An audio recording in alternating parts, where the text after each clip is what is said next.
Hello, good morning, and welcome to the series of lectures of physics. Till now, we have studied about electrostatic force. We also learned the methods to find out the value of electrostatic field at some point due to different scenarios. We have discussed a lot about that, and now today we are in position to discuss something different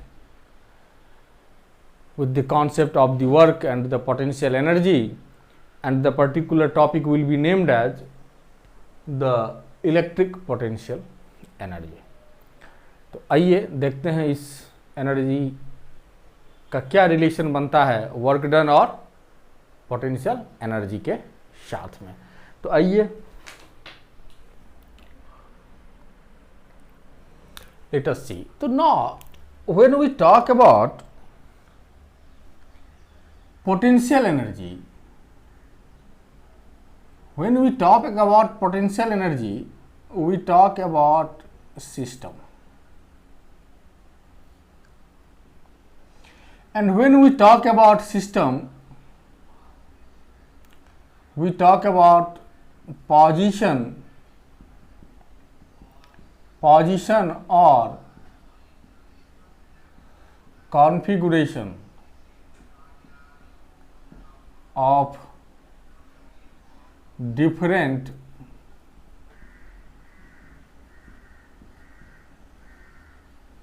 particles. So when we talk about potential energy, we actually talk about the position or configuration or orientation of different particles within the system. Within the system.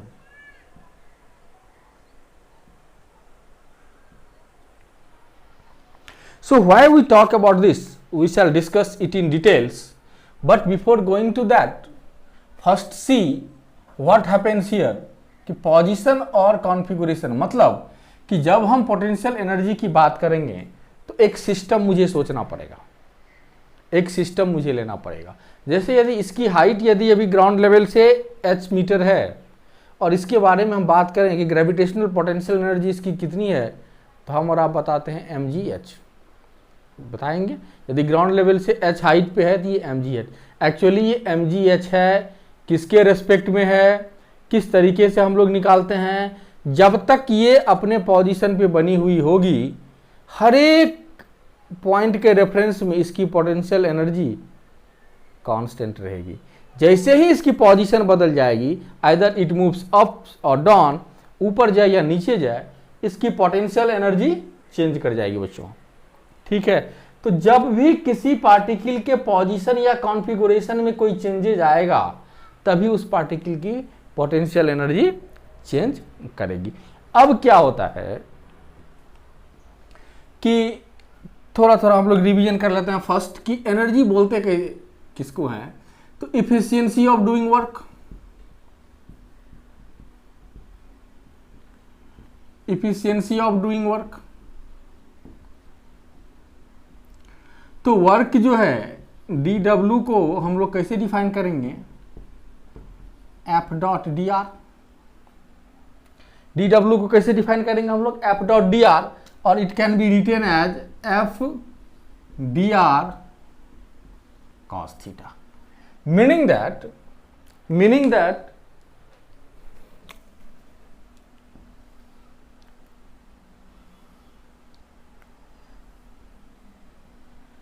कि f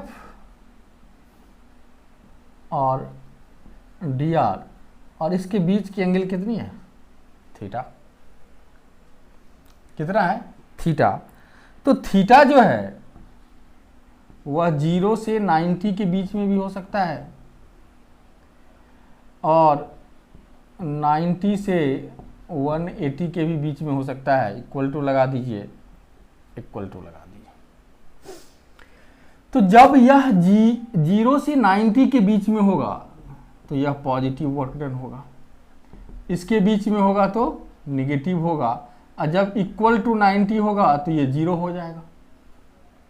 it means कि work done जो है यह depend करता है कि force और displacement के बीच में एंगल कितना का बन रहा है। क्योंकि फोर्स और अगर फोर्स के डायरेक्शन में डिस्प्लेसमेंट है तो एंगल 0, और एंगल 0 मीन्स वर्क जो है वह सबसे वर्क डन सबसे ज़्यादा कैलकुलेट होगा वहाँ पे। लेकिन it depends upon the angle between F and R. अब ये D R cos theta means what? तो डी आर कॉस थीटा, देखिए अगर डी आर की बात मैं करूं तो डी आर का एफ के अलोंग कंपोनेंट कितना होगा? D R cos theta. तो अब यदि इसी को मैं देखूं कि force and the component of displacement in the direction of force, so what should I right here? What should I right here कि यहां जब आप देखेंगे कि dw, yeah, we should write, okay, dw equals to f dr cos theta. तो dr cos theta means what? Component of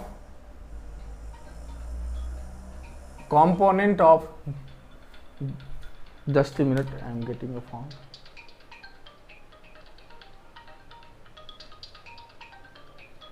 No problem. Component of displacement in the direction of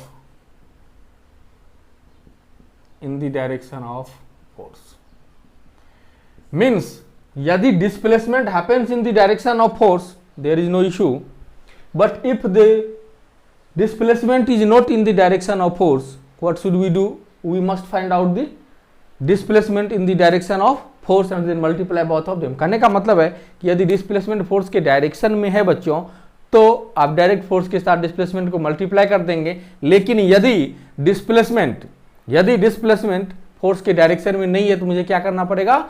displacement का एक component force के direction में निकालना पड़ेगा और उसको multiply कर दीजिए। आप उल्टा भी कर सकते हैं, फोर्स का कंपोनेंट डिस्प्लेसमेंट के डायरेक्शन में निकाल के भी मल्टीप्लाई कर सकते हैं। एनीवे, जो मेरा कहने का मतलब है वह है कि यह 0, पॉजिटिव, निगेटिव कुछ भी हो सकता है क्योंकि यह थीटा डिपेंडेंट है। कहने का मतलब फोर्स और डिस्प्लेसमेंट के बीच के एंगल पे वर्क डन डिपेंड करता है, राइट। अब यदि किसी चीज से पूछा जाए कि दो तरह के जो ये फोर्स लगेंगे, जब इस फोर्स की बात मैं करूंगा, इसको रिमूव करता हूं यहां से,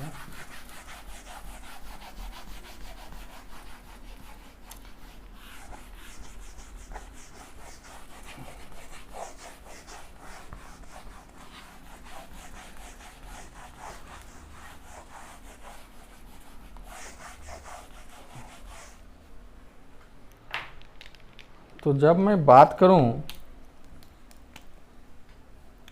और मैं बात करूंगा D W equals to F dot D R, या इसी को हम लोग लिखेंगे F D R cos theta, right. तो अब ये वर्क डन जो है, this work done, suppose a force acts on the particle and this is the initial position of particle, and after sometimes this is the final position of the particle. A force F on this particle and the particle moves free and free. In this direction the force acts, the particle moves the distance d in the direction of force. अब ये यहां से यहां तक direction में जा सकता है, इस पाथ को भी फॉलो कर सकता है, इस पाथ को भी फॉलो कर सकता है, कहीं से और घूमते फिरते जा सकता है। मतलब एक पॉइंट से दूसरे पॉइंट तक पार्टिकल डिफरेंट तरीके से जा सकता है, राइट। तो जो ये फोर्स है, फोर्स एक ही है लेकिन दूसरे डायरेक्शन से इसको एक पोजीशन से दूसरे पोजीशन तक यदि पहुंचाता है तो क्या हर एक डायरेक्शन के लिए, हर एक रास्ते के लिए उसका वर्क डन सेम होगा। Meaning that this force is doing the work, either the work done by this force is dependent on the path or not, so इस कॉन्सेप्ट को सीखना जरूरी है। तो क्या होता है कि दो तरह के केसेस होते हैं। अगर यहाँ पे मैं W1 इसको ले लूँ, इसको W2 ले लूँ, इसको W3 ले लूँ, इसको W4 ले लूँ, तो W1 equals to W2 equals to W3 equals to W4 means ये मे और मे नॉट बी, हो भी सकता है और नहीं भी हो सकता है। तो जब किसी भी पाथ से एक पार्टिकल को एक पोजीशन से दूसरे पोजीशन तक ले जाने के लिए जितने भी वर्क डन होते हैं वो अगर इक्वल है, मीन्स पाथ इंडिपेंडेंट है, तो उसको हम बोलते हैं कॉन्जर्वेटिव। क्या बोलते हैं? Conservative force. ये सब एलिमेंट में पढ़ना है। और अगर पाथ डिपेंडेंट नहीं है तो इसको हम लोग बोलते हैं non conservative force. Non conservative force. तो यदि किसी फोर्स का वर्क डन, यदि किसी फोर्स का वर्क डन पाथ पे डिपेंडेंट नहीं है तो उसको क्या बोलते हैं हम लोग? Conservative force. और यदि पाथ डिपेंडेंट है, मतलब एक पॉइंट से दूसरे पॉइंट पर अगर डिफरेंट तरीके से जाएंगे तो वर्क डन डिफरेंट होगा, तो उस कंडीशन में वह फोर्स जो है वह नॉन कंजर्वेटिव फोर्स कहलाता है। तो अब यदि मैं बात करूं कि इस फोर्स को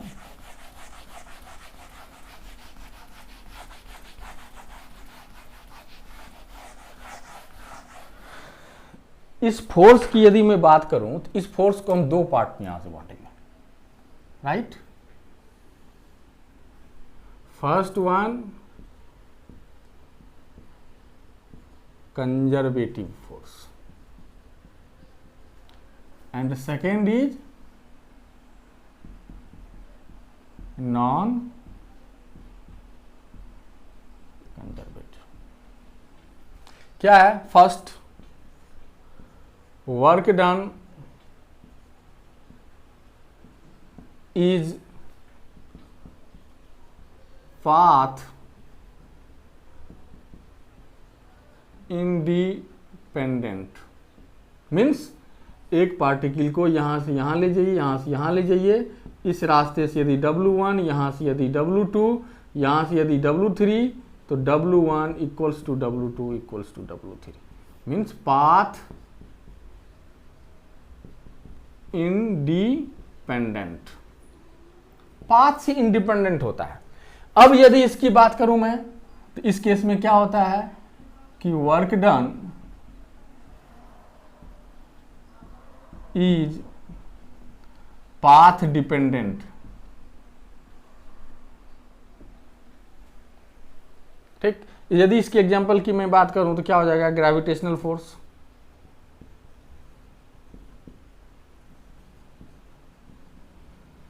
इलेक्ट्रिक फोर्स,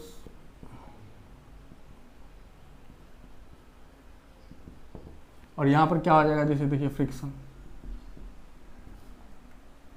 डिफरेंट अगर वेज से आप जाते हैं तो फ्रिक्शन कोएफिशिएंट अलग अलग होगा और उसका वर्क डन क्या होगा? अलग अलग होगा। तो ये था फर्स्ट पॉइंट। यदि मैं इसी तरीके से दूसरे पॉइंट की बात करूं,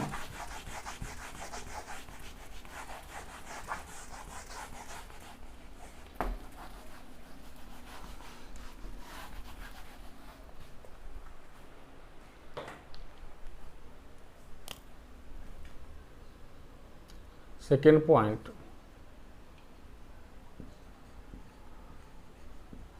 work done on a closed path,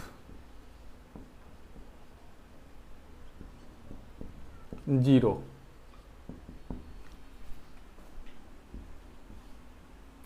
work done is never zero. अगर ये वर्क डन करता है तो जीरो नहीं हो सकता है इन एनी क्लोज्ड पाथ।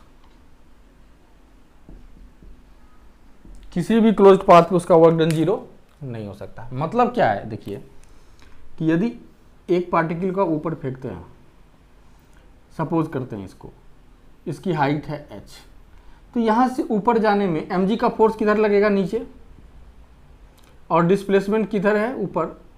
तो वर्क डन कितना होगा? Minus mgh।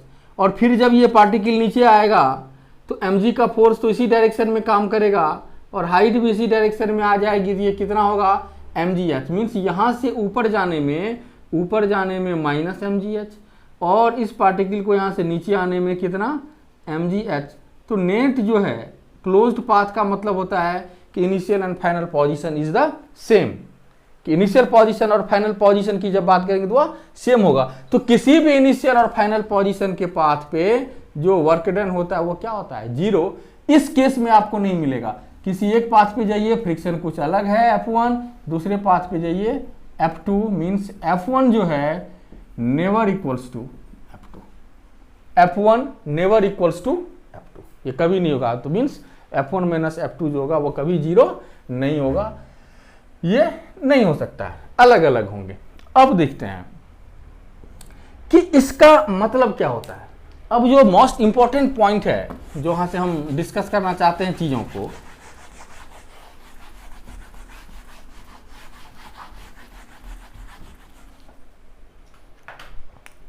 जो इंपॉर्टेंट पॉइंट है total energy of an isolated system remains conserved if only conservative forces are present in the system। ये मोस्ट इंपॉर्टेंट पॉइंट है यहां पे। और third point, energy can never remain conserved. Why?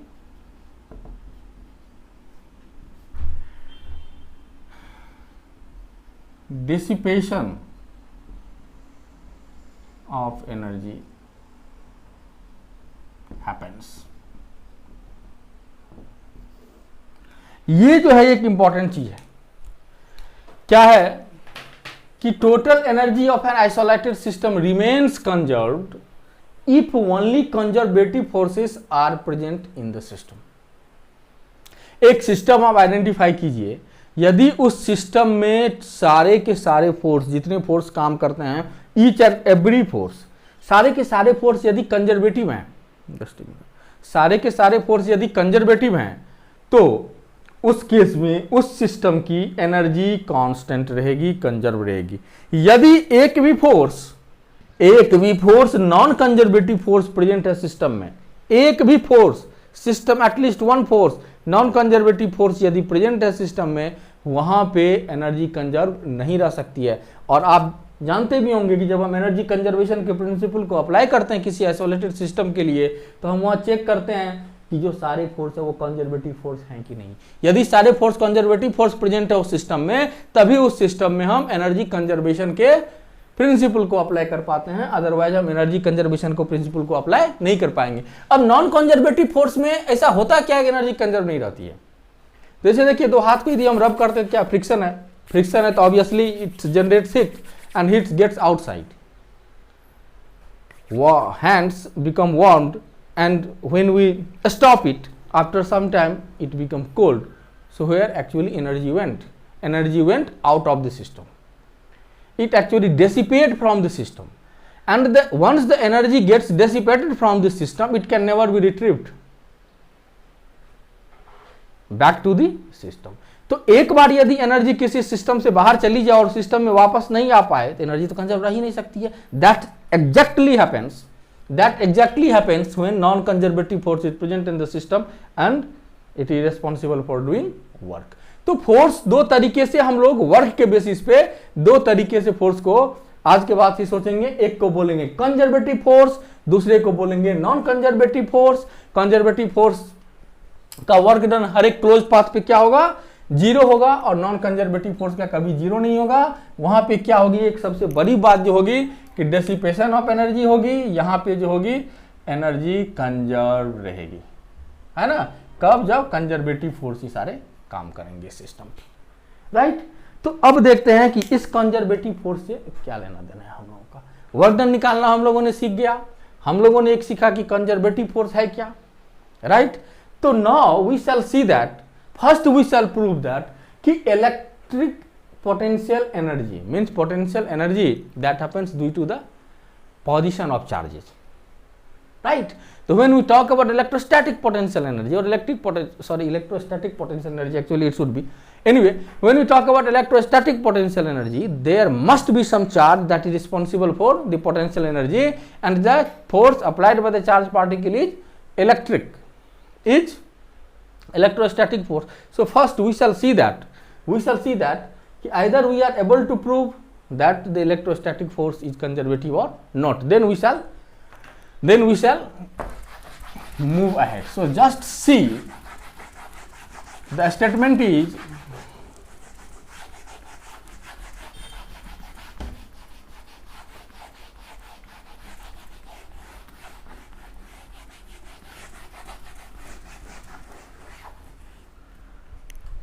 the question is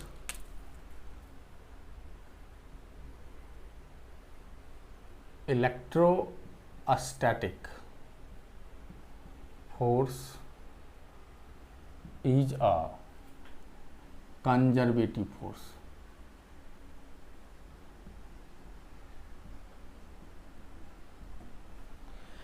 दोस्तों that is very important for us, ये बहुत important. इसको देखते हैं कैसे हम लोग प्रूव करते हैं। इसको अगर प्रूव करना हो तो कर सकते हैं हम लोग, यस, व्हाई नॉट। सपोज करते हैं कि किसी पार्टिकल का जो इनिशियल पोजीशन है वह आई है और आफ्टर सम टाइम्स इसकी पोजीशन जो है वह फाइनल हो जाती है एफ, और इसके बीच का जो डिस्टेंस है वह डी है। इस पे जो फोर्स काम करता है वह इलेक्ट्रोस्टैटिक फोर्स है,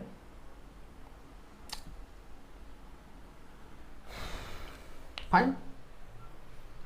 Suppose for the first time the force acts in the same direction from I to F,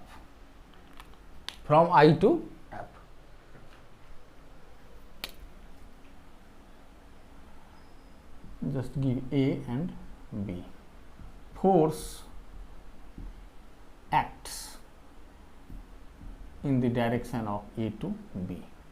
Obviously displacement happens in the direction of the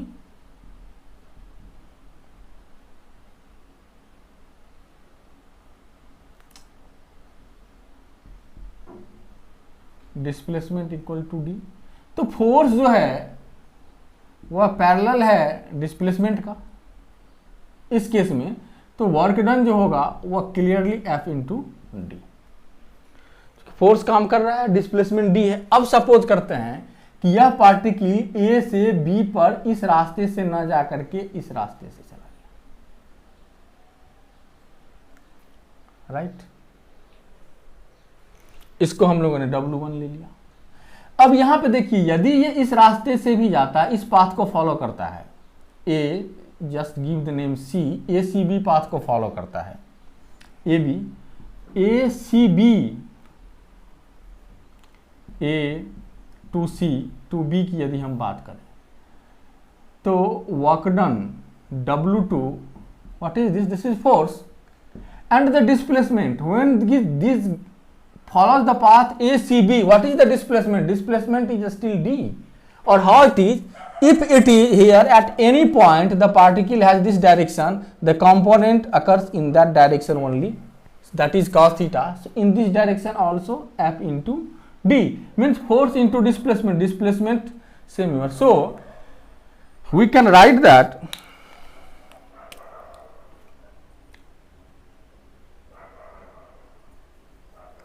just a particle Q is placed here, and this particle Q naught is placed here at a distance of R. Now it is moved from the position A to B like this, and let this be the distance D. right? So the force is F equals to 1 by 4 pi epsilon naught Q into Q naught by R square होगा। और displacement कितना है D, तो W जो होगा वो 1 by 4 pi epsilon naught Q into Q naught by R square into D, right? This is W1। Now if this particle follows this path, force का direction अभी भी यही रहेगा, फोर्स का डायरेक्शन अभी भी यही रहेगा। डिस्प्लेसमेंट क्या है, दूसरे रास्ते पे, पाथ दूसरा है, तो डिस्प्लेसमेंट इसका क्या होगा, अभी भी डी होगा। तो W1 भी वही होगा। W2 की यदि बात करेंगे तो वो क्या होगा, 1 बाई 4 पाई एप्सिलॉन नॉट, क्योंकि फोर्स तो बदल नहीं रहा है, Q into Q naught by R square. और डिस्प्लेसमेंट अभी भी क्या होगा, स्ट्रेट लाइन डिस्टेंस अभी भी सेम रहेगा। इसी तरीके से आप किसी और पाथ से लेकर के चले जाएं तो W3 भी जो होगा 1 by 4 pi epsilon naught Q by Q naught R square into D, meaning that W1 equals to W2 equals to W2. That is electrostatic force. A static force is a conservative force. Is a conservative force. Electrostatic force क्या है, एक conservative force है। क्यों? क्योंकि इस particle के द्वारा किया गया वर्क डन डिफरेंट पाथ पे कितना है, W1, W2, W3 सब क्या है, सेम है। और इस चीज को प्रूव करने के लिए जरा सा देखते हैं कि क्लोज्ड पाथ का मतलब क्या होता है कि जहां से जो इनिशियल पोजीशन, अगर ए से पार्टिकल बी गया और फिर बी से ए पर आ जाए तो उसको क्लोज पाथ बोलते हैं। Means initial and final position always same. So W two B की यदि बात करें तो क्या हो जाएगा, 1 by 4 pi epsilon naught Q1 Q2 by R square into D, क्योंकि फोर्स के डायरेक्शन में है तो डी होगा, cos 0 होगा। और यदि WB टू A की बात करें तो 1 by 4 pi epsilon naught Q naught by R square, और D इस बार अगर B से इधर जाएंगे तो फोर्स अभी भी A टू B के तरफ और डिस्प्लेसमेंट B टू A के तरफ, तो फोर्स और डिस्प्लेसमेंट में कितना का एंगल बन जाएगा, 180 डिग्री का, और cos 180 डिग्री क्या होगा, माइनस D। तो 9 अगर वर्क डन टोटल की बात करें और ऐड करें इसको तो क्या हो जाएगा, दिस विल गेट कैंसिल्ड और वर्क डन कितना हो जाएगा, 0। तो वर्क डन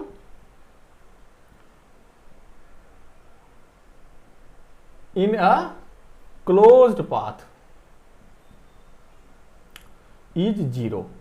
तो वर्क डन जब क्लोज्ड पाथ पे होगा तो यह क्या कहलाएगा, conservative force. Means that shows the condition of path independent and that shows the condition of work done in closed path is 0। तो जब किसी भी फोर्स का वर्क डन किसी भी क्लोज्ड पाथ पे क्या होगा, 0 होगा, तो उस फोर्स को हम लोग क्या बोलेंगे, कंजर्वेटिव फोर्स। और जहां कहीं भी कंजर्वेटिव फोर्स आएगी पोटेंशियल एनर्जी वहां पे आएगी, क्योंकि देखिए एक पोजीशन से दूसरे पोजीशन तक पार्टिकल के कॉन्फ़िगरेशन को यदि चेंज कीजिएगा उस पार्टिकल पे किसी न किसी फोर्स को वर्क करना पड़ेगा। और जब कोई न कोई फोर्स वर्क करता है कुछ और इस नेचर का होता है कि किसी भी क्लोज पाथ में उसका वर्क डन क्या होता है, 0 होता है, तो वहां पे पोटेंशियल एनर्जी उसकी आ जाती है, राइट। तो आइए देखते हैं फिर next.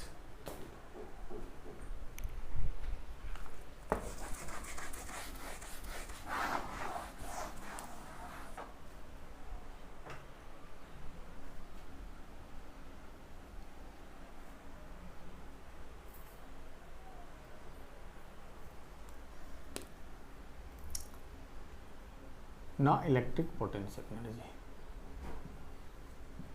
Let's consider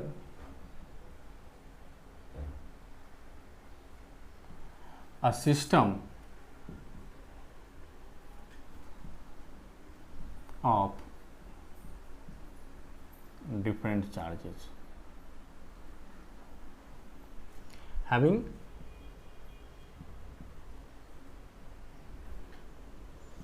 particular configuration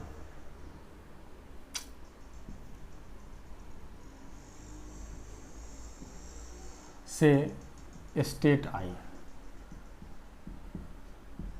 If the configuration is changed in any manner within the system,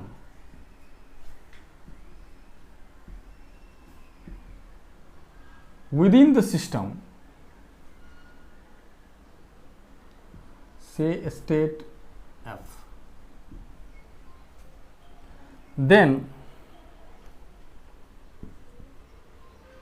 let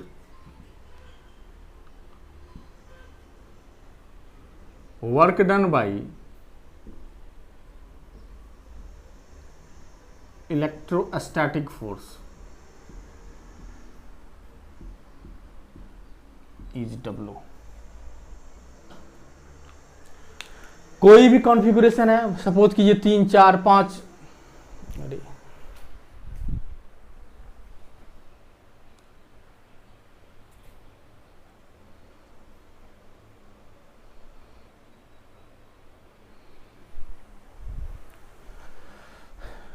yes, तो सपोज कि 3, 4, 5 पार्टिकल्स वहाँ पे हैं, 3, 4, 5 पार्टिकल्स हैं और किसी भी पार्टिकल के कॉन्फ़िगरेशन को चेंज किया जाता है तो वर्क तो करना पड़ेगा।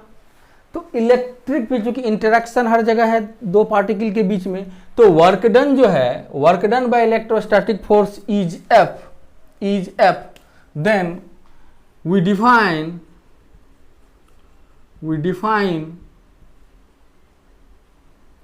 change in potential energy, और जब हम यहाँ पे बात करते हैं पोटेंशियल एनर्जी की तो definitely electrostatic potential energy, change in potential energy delta U equals to minus W, right. वहां पे डब्ल्यू क्या है, यही डब्ल्यू है कि work done by electrostatic force E W. तो अगर इलेक्ट्रोस्टैटिक फोर्स का वर्क डन डब्ल्यू है तो चेंज इन पोटेंशियल एनर्जी कितना होगा, change in potential energy here we have written it is change in potential energy,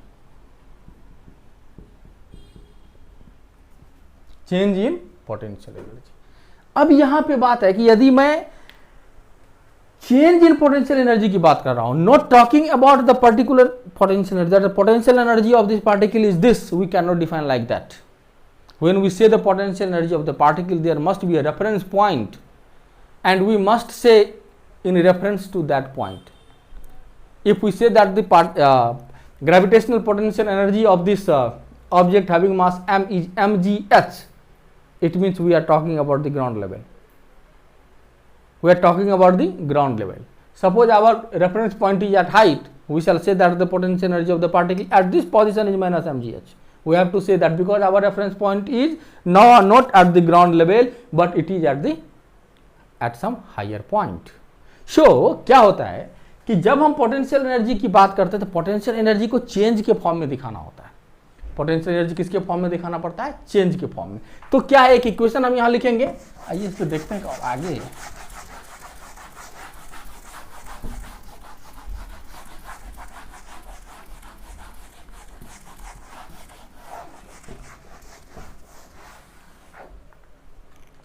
तो एक इक्वेशन हम लोगों को मिला और वो इक्वेशन क्या है, delta U equals to minus W. अब ये क्या है,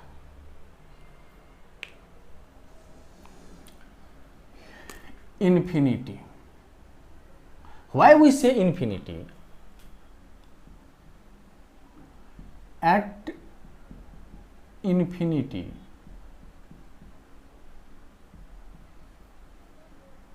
there is no interaction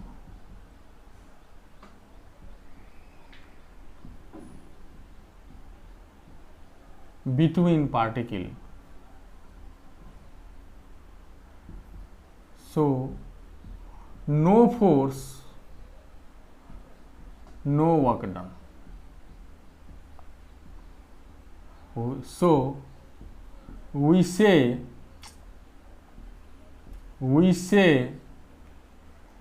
potential at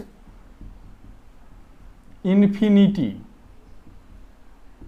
is 0. So now potential at infinity is 0. So when we talk about potential at infinity is 0, it means what we are trying to do कि जब किसी भी particle का किसी भी point पे हम potential energy की बात करते हैं, सिंगल पार्टिकल का किसी isolated particle, when we say that the potential of this particle is this joule,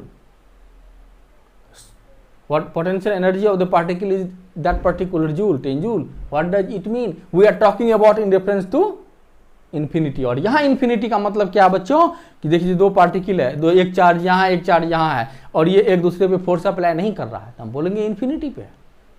हम क्या बोलेंगे कि ये इन्फिनिटी पे है। और जब ही ये क्लोज आएगा एक दूसरे के, जब कभी भी ये क्लोज आएगा एक दूसरे के, इंटरैक्ट करना शुरू करेगा, और जब भी वो इंटरेक्शन होगा तो वह क्या होगा, negative of the work done by the electrostatic force. So electric potential energy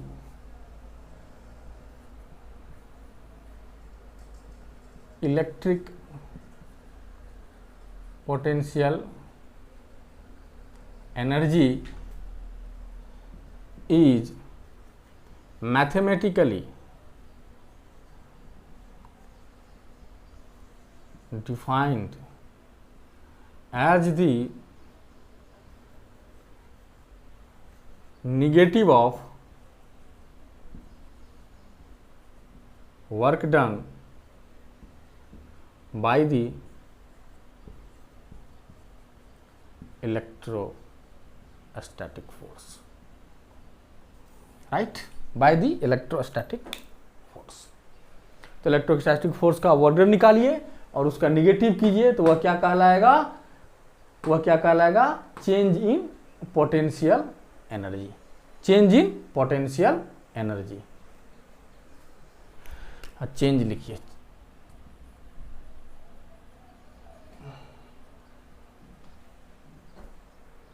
right. अब हम लोग एक अलग क्वांटिटी को डिस्कस करेंगे, इलेक्ट्रिक पोटेंशियल को। किसको डिफाइन करेंगे, इलेक्ट्रिक पोटेंशियल को। That will be A separate class for us, एक अलग क्लास में हम लोग इसको डिस्कस करेंगे। अभी जो मेरा कंसर्न था वो ये था कि इलेक्ट्रोस्टैटिक पोटेंशियल एनर्जी को समझा जाए कि पोटेंशियल एनर्जी है क्या, पोटेंशियल एनर्जी कैसे निकालते हैं, और पोटेंशियल एनर्जी तब आएगी जब कंजर्वेटिव फोर्स होगा। कंजर्वेटिव फोर्स का वर्क डन निकालेंगे, वर्क डन का जो निगेटिव आएगा वही क्या कहलाएगा, चेंज इन पोटेंशियल एनर्जी। और इन्फिनिटी का मतलब क्या है कि जब हम बात करते हैं तो वैसे रेफरेंस में बात करते हैं, वैसे पॉइंट के रेफरेंस में बात करते हैं जिस पॉइंट पे यदि पार्टिकल है तो उस पॉइंट पे उससे कोई इंटरेक्शन नहीं है। और जब कोई इंटरेक्शन नहीं है तो उस पार्टिकल के वर्क डन को हम लोग क्या बोलते हैं, work done by the conservative force, and the work done negative of the work done by the conservative force is the change in potential energy, Till now, enjoy the lecture, study hard. Thank you very much.